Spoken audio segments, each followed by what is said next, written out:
నన్ను చూపికు. నైస్.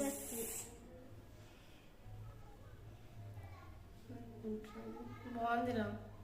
కాసేపు ఆరబెట్టు. నెక్స్ట్ అమ్మకి చూపిస్తా. స్టార్ ఏది?